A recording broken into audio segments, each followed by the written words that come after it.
una nueva cosa, una nueva idea, que es un fanzine, que como he dicho es el nombre de la ponencia, que se llama Tiempo Perdido, Drogas y Rock and Roll.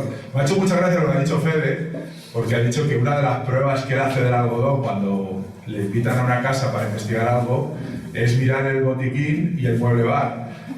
Yo ya puedo adelantar que toda la gente que sale aquí son estrellas del rock, músicos, y podéis imaginar que su credibilidad como testigos pues, no pasaría el filtro de Don Federico Marial. Pero ya veremos que voy a intentar defenderlo porque yo creo que hay argumentos, porque a veces se suele decir, y bueno, aquí tenemos a un que otro representante médico, que cierto tipo de sustancias te pueden inducir a ver cosas, pero normalmente suele ser más complejo que eso, así que lo comentaremos, ¿no? Pero bueno, vamos a hacer un pequeño repaso del fanzine. El fanzine, como sabéis, es una publicación amateur que solemos hacer cuando hay algo que nos interesa y queremos compartirlo con los demás de una manera un poco desenfadada, ¿no? Entonces, cuando José y María me pidieron una ponencia, pues también era viernes, yo soy lo único que os separa de una deliciosa comida, entonces preferí hacer algo así más, bueno, pues un poco ver el misterio de una manera un poquito más desenfadada, y que es un poco el objetivo del fanzine, que en el cual yo me he propuesto también que sirva de puente entre dos mundos, ¿no? Que a mí me apasiona. Uno es la música, y vamos a ver gente y casos músicos, ¿cómo no? Porque por estadística todos tienen que, al final, la alta extrañeza es transversal y le puede afectar a todo el mundo. Pero también vamos a ver, me interesa que gente del mundo de la música descubra la ufología, y gente que le gusta el misterio también descubra grupos y descubra gente y personalidades curiosas, ¿no? Y entonces, bueno, pues vale, vamos a hacer un repaso de 10 o 11 casos en los cuales me voy a apoyar un poco para contar cosas de la ufología que me parecen relevantes e interesantes, ¿no? Y espero que compartáis el entusiasmo. Pero antes me gustaría hablar de una cosa que ha dicho Fede, haciendo un puente con su charla sobre porque aquí también podemos hablar de la ufología y su funcionalidad cultural, ¿no? Y me ha parecido muy interesante lo que había hablado Fede de la función que pueden tener los fantasmas, ¿no? Y hace poco leí un libro, me gustaría comentar, te voy a comentar, pero lo comento con todo el mundo, ¿no? Que se llama La trampa del deseo, de Dan Ariely, no sé si lo conocéis, es un psicólogo bastante interesante, ¿no? Y es un señor que se dedica a hacer sobre todo experimentos sociales, ¿no? Y hizo uno que me pareció muy interesante, que era que quería medir la creencia en temas paranormales de sus estudiantes, ¿no? Entonces hizo un grupo A y un grupo B, quienes sean médicos ya conocen doble ciego, grupo de control, grupo experimental, y quería probar a un grupo, iban a simular una situación que tenían que hacer un examen, que cuantas más preguntas acertaran les daban $1 por pregunta, ¿no? Y en los dos iban a simular que de repente el profesor se tenía que ir y les dejaba solos, ¿no? Pero ellos no sabían que estaban siendo grabados.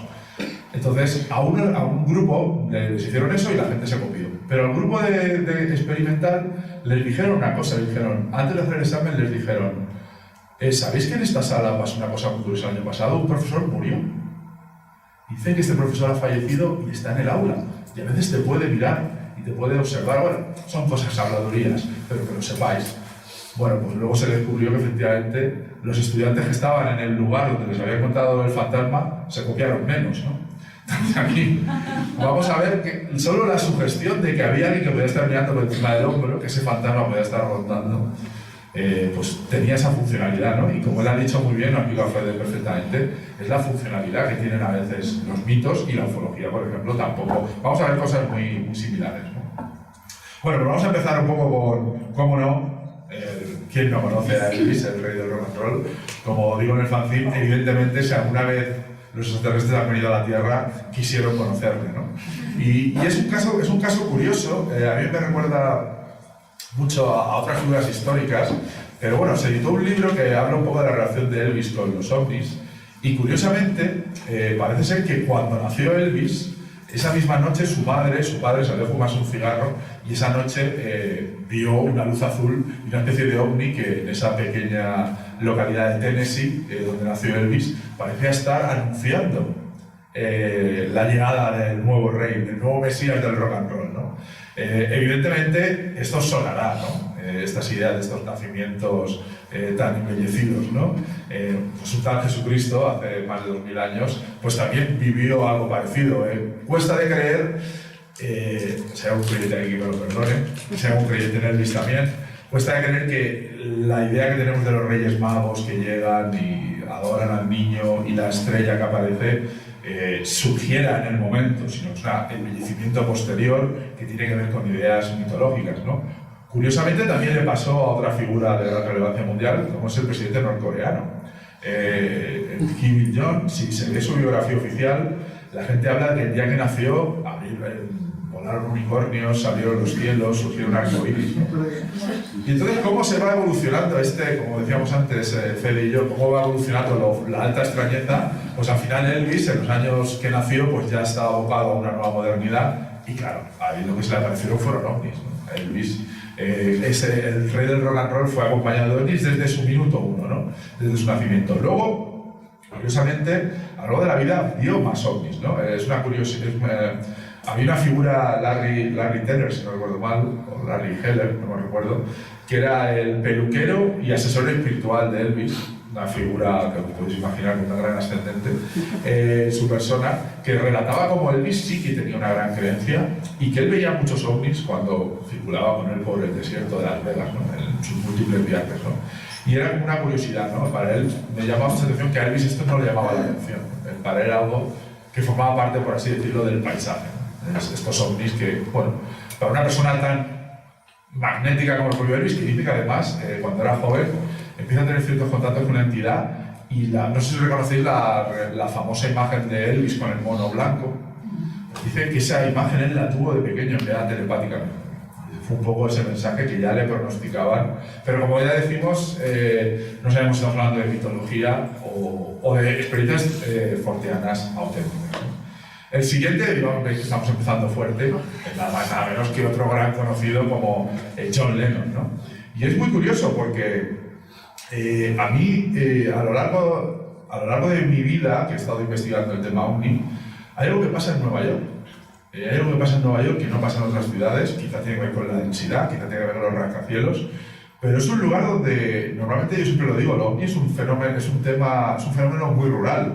De hecho, me acaba de decir Pedro Amorós que él y José acaban de ver un ovni mientras yo estaba aquí en la charla, que es un poco el destino de mi vida. O sea, yo aquí, fuera estaban viendo ellos un ovni, pero es verdad que Nueva York tiene algo especial. Y John Lennon en 1974 había tenido una ruptura un poco así tumultuosa con Yoko Ono y estaba con otra mujer, ¿no? Estaban compartiendo un apartamento en Nueva York. Y de repente John Lennon salió y vio un objeto que atravesaba los rascacielos de la ciudad silenciosamente y se perdía.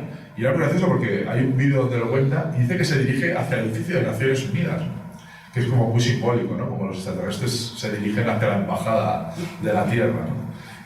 Aquí tenéis el dibujo, pero luego ya veréis que este dibujo se descubrió que la chica que lo acompañó dijo que era falso, que lo había hecho un señor para sacar dinero, ¿no? Pero veréis también lo falso y el fraude también tiene que ver con la ufología, ¿no? Esto es algo que tengo que tener en cuenta.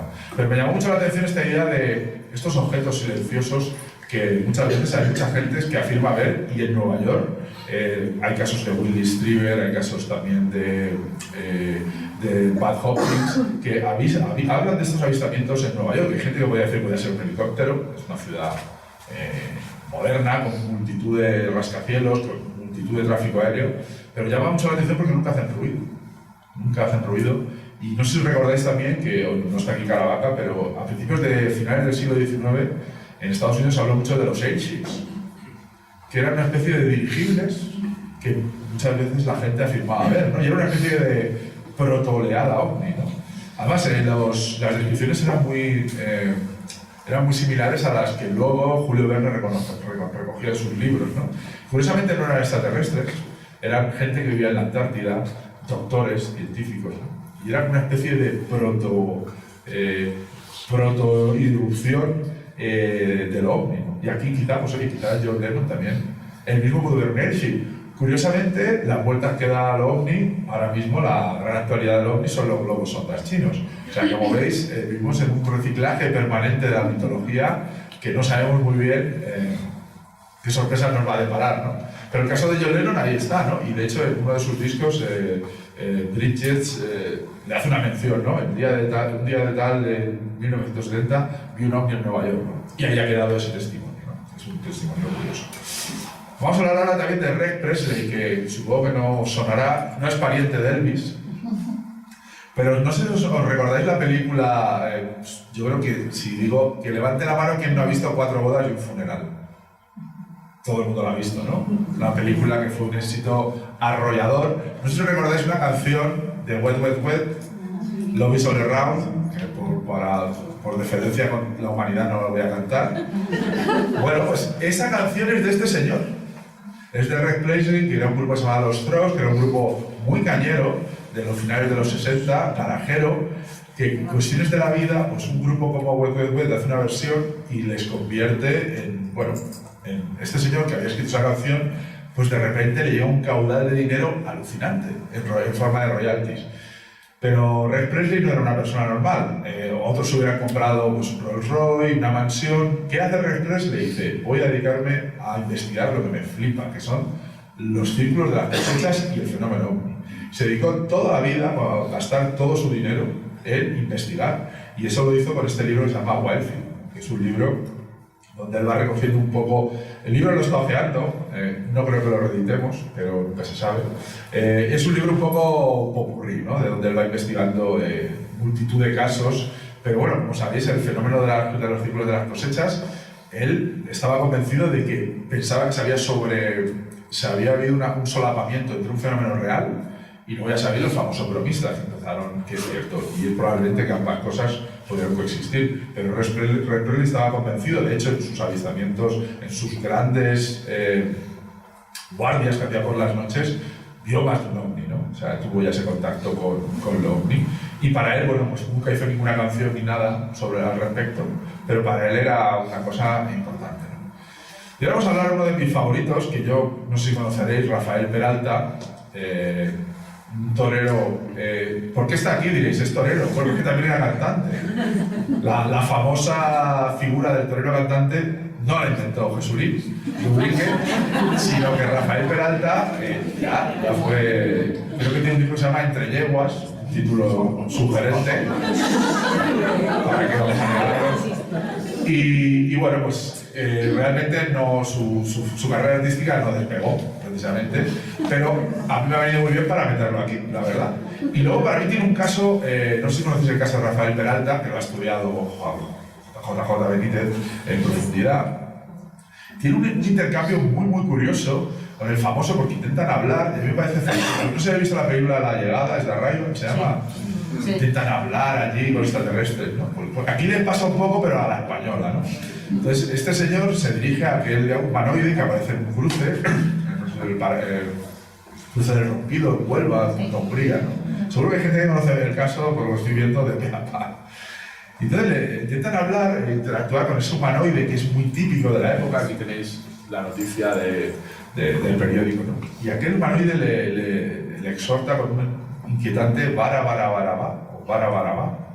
Y Rafael Peralta dice, ¿qué dices? A mí me parece fabuloso y fascinante de la incomprensión. O sea, pensadlo que al final, ¿cómo nos podemos comunicar con otra inteligencia, ¿no? O sea, si es extraterrestre, ¿qué tipo de parámetros podríamos tener para comunicarnos, ¿no? A mí me parece que es una cosa que se recoge en la película de Arriba, que yo no me gusta mucho. Pero aquí podemos ver con total franqueza, ¿no? ¿Pero qué dices, no? O sea, y al final, ¿por qué vienes aquí, no? Que es un poco la incógnita ovni, ¿no? Decir, ¿pero por qué? Ese exhibicionismo, ¿por qué venís? ¿Qué me queréis decir? Y luego os vais, ¿no? Luego de repente se va, ¿no? O Rafael Peralta, como igual que decía, vaya giro has dado con lo de tu madre, que también es jugar con las cartas marcadas, es jugar con las cartas marcadas. Pero bueno, Rafael Peralta también sigue contando su historia igual, ¿no? Él no ha cejado en su empeño y la cuenta además con cierta naturalidad y es eso, como decía Fede, le da ese bonus de veracidad, por lo menos para mí, ¿no? Y yo creo que es importante tampoco que una historia tenga consistencia y a través del tiempo, creo que es importante, porque este señor, volvemos siempre a lo mismo, no tenía nada que ganar en contar este relato, no tenía nada que ganar. Era un torero que tenía una vida artística razonable, pero no tenía nada. Entonces, a mí me sigue fascinando, ¿no? Igual que pues, casos como he estudiado un poco más de Eduardo Prades, gente que acaba lanzando testimonios completamente bizarros que no le ayudan en absoluto en su carrera, ¿no? ¿Y por qué lo hacen, no? Y yo creo que hay un impulso ahí, hay un impulso de verdad, ¿no? Ahora vamos a hablar de otra figura que yo creo que todos conocéis, es Robbie Williams, que curiosamente, pues, sabéis que él era cantante de la banda Take That, alguna fan o algún fan habrá por aquí, solo por pura estadística demográfica, seguro que Back for Good o alguna de estas canciones habéis conocido, ¿no? Y Robbie Williams es una estrella un poco atípica que, llegado el momento, sale de la banda Take That y un poco como el rebelde. No sé si recordáis las Spice Girls, que ahí estaba la deportista, la macarra, pues este era el rebelde, ¿no? Era un poco... Y como buen rebelde, pues empezó a coquetear rápidamente con cierto tipo de sustancias y ya lleva una vida bastante alocada, ¿no? Entonces, él empieza a contar que grabando un disco, California, pues tiene una presencia, una especie de enlutado, o sea, aparece en el estudio y intenta interactuar con él de manera infructuosa. Y luego también dice que acaba viendo un ovni, ¿no? Que está pasando por el campo y él lo cuenta que dice que podía haberle lanzado una piedra, que directamente un ovni le sobrepasa y se posiciona encima de él, ¿no? Y por supuesto, volvemos un poco a lo que decía Fede, pues una persona con su historial de adicciones y de abuso de sustancias, pues la acusación automática es que, bueno, este señor va a colocar y ha visto lo que ha visto, ¿no? Y él se defiende y dice, mira, yo, dice, de drogas, creo que es un rato, yo digo, si veis esto se te quita todo el colocón. O sea, es al revés. O sea, dice que recibió un ataque de sobriedad de repente, además él afirma que en ese momento no estaba bajo la influencia de ninguna sustancia, pero que si hubiera estado, se hubiera quitado cualquier... no lo ve un punto de partida de fabulación, lo ve todo lo contrario, es una cosa que le provocó un gran desequilibrio y le afectó, ¿no? Entonces, ¿hasta qué punto podemos decir que estas personas tienen más o menos credibilidad? Porque es verdad que sí que pueden tomar drogas, beber alcohol, ¿no? Yo nunca he tenido claro esa correlación entre... Pero bueno, tú decías que lo tenías como una especie casi de metodología para contextualizar cierto tipo de cosas, no quizá para descartar automáticamente, pero sí que era un elemento que para ti es importante saber, ¿no? Entonces, bueno, en este punto sí que me parece interesante de que debemos descartar a esta gente por la vida que lleva. No lo sé, no, yo sinceramente, primero, no creo que vayan todo el día colocados, aunque a algunos pueda parecerlo, y segundo, no sé si ese estado te induce a ver cosas tan elaboradas. Yo, en ese sentido, mi relación con este tipo de sustancias, no voy a entrar en compartir acciones ilegales, pero sí que es verdad que son más sutiles de lo que puede parecer, ¿no? Esa idea de que pruebo una sustancia y veo cosas, esa correlación automática, me parece que no está tan clara, ¿no? Entonces, bueno, Robbie Williams. Lo curioso también es que Robbie Williams, y luego veremos otros casos, se ha hecho investigador. No sé si conocéis el famoso Skinwalker Ranch, el rancho Skinwalker, que se ha convertido en una especie de la meca de lo paranormal en Estados Unidos, donde ya la densidad de cosas que van pasando supera ya la poltergeist, ovnis, criaturas féricas, criptozoología. Incluso habla de una especie de enfermedad que ha surgido de allí, que la gente que en plan como Tutankamón, los que han ido allí luego se han puesto enfermos. Bueno, una serie de cosas que, bueno, y hay un documental que se llama La caza del Skinwalker Ranch, donde Robbie Williams va como investigador, ¿no? Y también existen evidencias de que ha asistido a varios congresos ovnis en Las Vegas y en otros lugares, ¿no? Pero está genuinamente interesado en descubrir qué ha pasado, ¿no? Esto es importante, porque muchas veces en lo ovni, y aquí algunas veces todos lo vemos, se abusa un poco de la iconografía ovni, ¿no? Como un platillo, como un alien, pero no, hay gente que va más allá, ¿no? Y en ese sentido es interesante. Y hablando de ir más allá, pues tenemos que hablar de Tom DeLonge. No sé si os sonará. Tom DeLonge, del grupo punk Blink-182, que era un señor que tenía una carrera, de hecho acaban de volver a los escenarios, luego explicaremos quizá por qué. Era un señor que tenía un grupo en Estados Unidos que vende decenas de millones de discos. Blink-182, un grupo de un éxito arrollador. Y que a mitad de los años 2014-2015 decide que va, bueno, el grupo ya ha entrado, pues llevaban casi 14 o 15 años sacando discos, girando con mucho éxito, de repente decide que va a dejar la música. Y la verdad es que él tenía bastante talento y era un señor de éxito. ¿Y por qué? Porque ha decidido que quiere descubrir el fenómeno ovni y descubrir qué hay detrás del enigma ovni. Y empieza a montar una empresa que se llama To The Stars Academy, no sé si os sonará, con Bigelow, un señor empresario que está implicado en el Skinwalker Ranch, o sea, que ya va volviendo una constelación de Y de repente empieza a hablar en redes de que tiene una información muy importante que tiene que ver con que existen registros de avistamientos ovnis por parte de las fuerzas aéreas estadounidenses que no han sido desclasificados. Suena a butad, suena, si me permite decirle, se suena a decir a lo típico que diría Jaime Maussan, con la momia ovni, no sé qué, suena un poco a fraude, ¿no?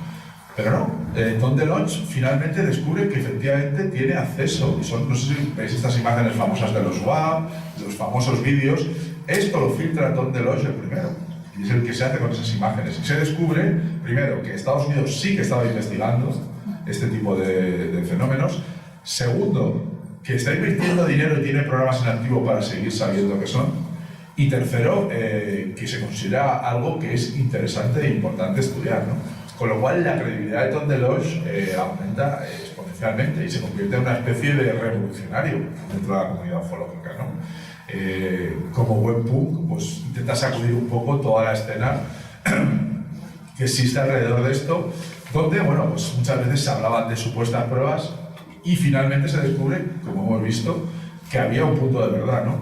Es cierto que luego al final hubo una especie de impasse donde no se reconocía que estas imágenes eran reales, pero finalmente Estados Unidos reconoce que son reales, son imágenes a día de hoy siguen sin ser explicadas, y Tom DeLonge en cierta manera se convierte en una especie de este adalid de la nueva ufología, o ya sabéis que ya no se dice ovni, ahora como se dice FANI o UAP, que es una vuelta de tuerca al concepto, ¿no? Yo tengo una teoría que creo que tiene que ver con que se quiere desestigmatizar, ¿no? Se está intentando cambiar la etiqueta del ovni a FANI o UAP. ¿Por qué? Porque yo creo que Estados Unidos no quiere que los pilotos piensen que cuando van a reportar algo les van a llamar locos, ¿no? Y para eso es súper importante reetiquetarlo. Creo que es reetiquetarlo, porque me parece súper extraño. Estamos viviendo una época extraña, ¿no? Como que se le está dando una gran consideración a la ovni a una manera telediarios que no se veían casi desde hace décadas. ¿Y eso obedece a qué? A mí no me parece una estrategia de secretismo. Me parece una estrategia de nuevo porque para mí, yo siempre lo he dicho, si el ovni me parece de todo menos secreto, creo que es exhibicionista, el fenómeno, las autoridades y muchas de las manifestaciones. Entonces, habéis hablado de Tom DeLonge como hombre espejismo, no sé si habéis oído alguna vez ese tipo de concepto. El hombre espejismo es aquel investigador ovni que las autoridades deciden empezar a darle información para que la difundan. ¿Por qué? Bueno, porque hay una agenda, porque les interesa, por tácticas de desinformación, porque quieren llevar a la opinión pública a algún sitio, ¿no? Entonces se ha acusado a Tom DeLonge de ser una especie de, si se me permite decir, de tonto útil, de personas a las que le dan información para que la difundan. Y esta información, Estados Unidos y los servicios secretos quieren que sea difundida de esta manera. Ahora mismo hay un debate abierto, hay nuevas imágenes, hay nuevas pruebas, y está por ver. Pero lo cierto es que Tom DeLonge está recogiendo cable. Ya ha decidido volver a de gira y va a sacar una gira que está ya soldado entre todo el mundo, y no sabemos su futuro como investigador cuál va a ser. Así que bueno, seguiremos pendientes de las aventuras de Tom DeLonge. Y aquí vamos a hablar de Johnny Sands, que yo creo que nadie conocerá, igual que antes habéis visto todo el mundo. ¿Quién? No creo, dudo mucho que alguna vez conocierais a Johnny Sands, ¿no? Yo tampoco lo conocía, y es una de las gracias de haber hecho este fanzine, que he descubierto cantidad de casos que no conocía, ¿no? Y gente que me ha sorprendido, me ha provocado gran curiosidad ver a ciertos artistas de música que conocía, que han tenido cierta experiencia, pero a Johnny Sands, por ejemplo, no lo conocía, ¿no? Y Johnny Sands tiene un encuentro muy como Rafael Peralta. Luego veremos también, si hemos dicho antes, el ovni tiene una gran componente rural. Las carreteras, y aquí volvemos a las chicas de la curva, las carreteras hoy en día tienen una gran componente en el fenómeno ovni, ¿no? Hay muchísimos encuentros de carretera. Y tenemos que decir que las estrellas de rock son víctimas propicias, pero como sabéis, suelen viajar, irse de gira, irse en furgoneta, grandes viajes. No sé si habéis visto, recordáis una pieza de Medina Zara que no he incluido aquí, pero que Medina Zara viene una especie de figura en la carretera, una especie de enlutado. Y no es tan raro gente que está viajando tanto por la noche, ¿no? Pero Johnny Sands tuvo aquí una experiencia en las afueras de Las Vegas también muy interesante, ¿no? Estamos hablando de que de repente pues, iba con el coche y vio pues, una especie de bandeja plateada que aterrizaba, ¿no? Y el coche, como no, ya sabéis qué pasa cuando un ovni aterriza a tu lado, ¿qué le pasa al coche? Se gripa, estamos hablando de hay que seguir el protocolo. Y entonces este señor pues, se acerca allí a hablar con estas personas y podéis ver el tipo de humanoide, ¿no? Es un humanoide muy de la época también, ¿no? Como antes decía Fede, que esto hay gente que cuando lo digo piensa que frivolizo, pero no lo hago, ¿eh? En la ufología hay modas. O sea, en la ufología hay modas. ¿Por qué? Porque hay tendencias sociales que se acaban manifestando. Ha habido ovnis, como hemos dicho, redondos, luego en los 90 se pusieron de moda los triangulares, ahora para mí la tendencia, por eso de los globos, eso sería eufórico, pero el ovni se convierte más en un holograma, en algo etéreo, casi cuántico, ¿no? que aparece, que desaparece, casi sobrenatural, ¿no? Y aquí también hay modas, ¿no? Y esto se llama mucho con la moda del cinturón, traje plateado, ¿no? A mí me recuerda mucho a Eduardo Pons Prades, por ejemplo, ¿no? A muchos contactos que se produjeron en aquellos años, ¿no? Y de nuevo aquí hay un intento de comunicación que no llega a buen puerto, ¿no? Johnny Sands, el cantante country, intenta entrar en contacto con esta entidad, pero al final pues, no es posible el contacto y estas personas de nuevo vuelven a irse, ¿no? Pero aquí le pasa una cosa muy curiosa. Vosotros habéis oído hablar de los hombres de negro alguna vez, ¿no? Bueno, los hombres de negro tienen esa aura o esa idea de agentes del gobierno. Quien ha visto la película de Will Smith, pues sabe que eso no tiene absolutamente nada que ver con los testimonios de verdad de los hombres de negro, ¿no? La idea de que son agentes del gobierno está bastante desacreditada. Es gente que se hace pasar por agentes del gobierno de manera bastante curiosa. Pero aquí Johnny Sands dice que cuando le ocurre esto, empieza a recibir llamadas de una compañía de producción de televisión que quiere hacer una pieza sobre él, como Cuarto Milenio, quieren hacer una recreación. Y le dice ir a un sitio, ¿no? Con el coche y reproducirlo, ¿no? Justo ayer empieza a ver una serie de cosas que no le cuadran y le cuenta que oye una conversación como que están intentando tenderle una trampa. Entonces estas figuras, estas especies de entidades, él acaba entrando en pánico y se va con el coche y huye de allí. Nunca quedó claro quién era esta gente, a lo mejor el hombre simplemente le dio una ansiedad y se fue. Pero yo siempre he visto a los hombres de negro o estas entidades como réplicas paranormales que se producen cuando alguien tiene un avistamiento, ¿no? Y que muchas veces casi ellos forman parte un poco de la leyenda ovni. Y es la casa de Johnny Sands. También es famoso porque salió en la revista APRO, en el boletín del APRO. Le dieron bastante relevancia y a día de hoy, si tenéis curiosidad, podéis ver testimonios de Johnny Sands en YouTube contando el caso con pelos y señales, ¿no? Otro caso legendario, ¿no? Ahora, por cierto, se ha convertido en un ferviente defensor de Donald Trump. Y bueno, es cosas que pasan en Estados Unidos. Y ahora seguimos con Sun Ra, que yo no sé si conoceréis. Este señor es un músico reputadísimo de jazz experimental. Bueno, él nació a principios de siglo y era pues de familia humilde y poco a poco empezó mucha gente en Estados Unidos de raza negra se volcó en la música para ganarse la vida. Este señor se ganaba la vida tocando incansablemente, infatigablemente en bares, garitos, bandas, ¿no? Y llegado un momento se va a vivir a Chicago, ¿no? Y no se sabe muy bien qué pasa.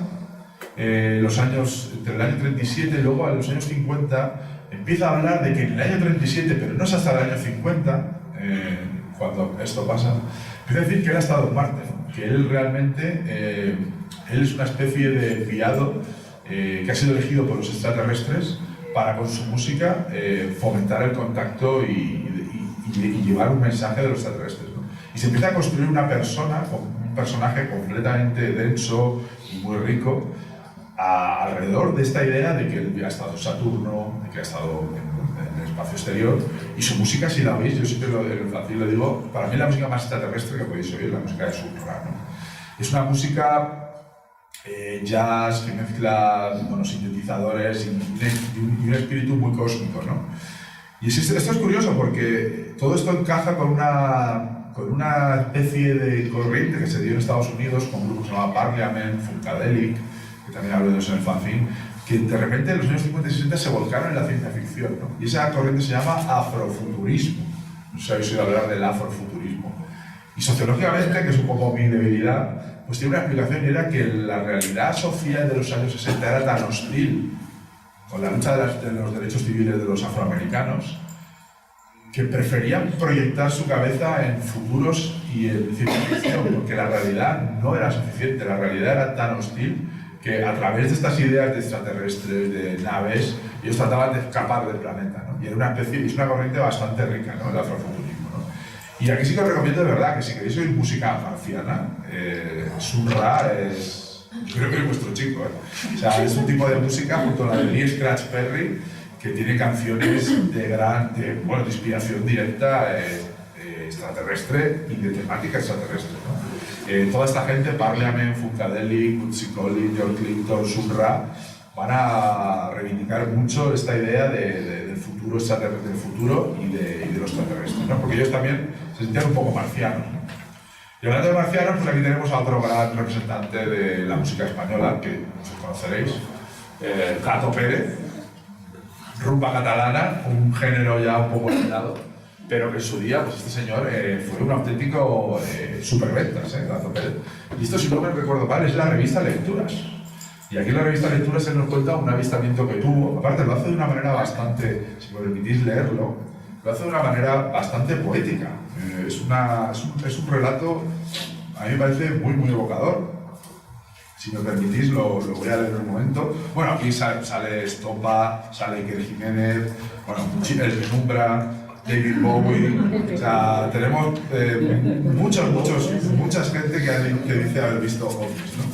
Pero el caso del Gato Pérez, en la revista Lectura del 12 de septiembre de 1972, publica un artículo con un titular sorprendente. Gato Pérez asegura que vio un ovni.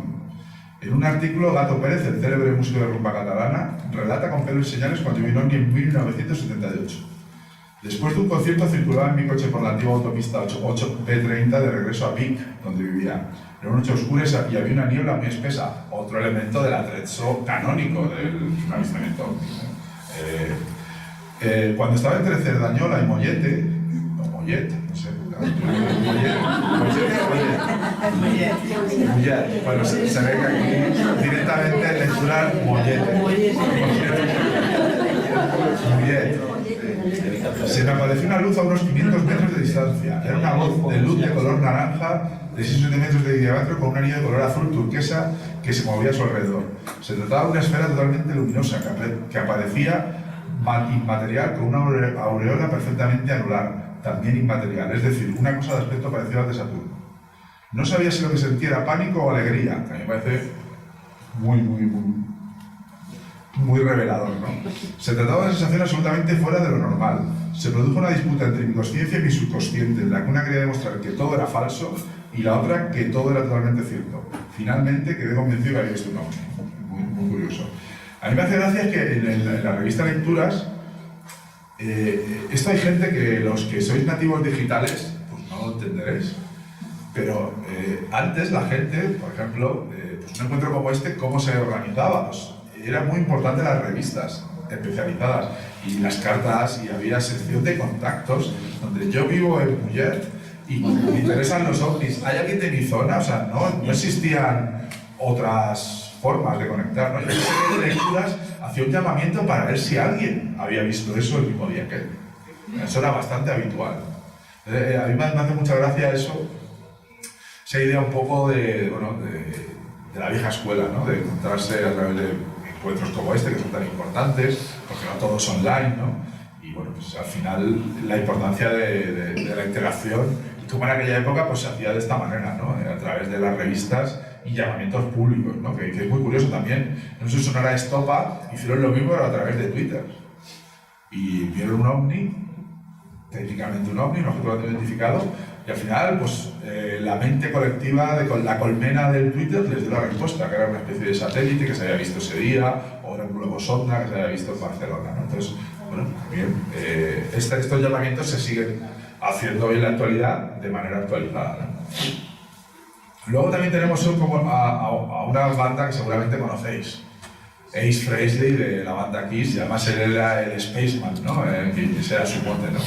Y este señor tiene un caso muy curioso que realmente se produce de manera, por eso el fanzine, porque se llama Tiempo Perdido, Drogas y Rock and Roll. Bueno, rock and roll, ¿sabéis por qué? Las drogas ya he hablado, Pero el tiempo perdido ya sabéis que es un rasgo muy fundamental de un tipo de caso de ovni muy típico de los 80, que son las abducciones, ¿no?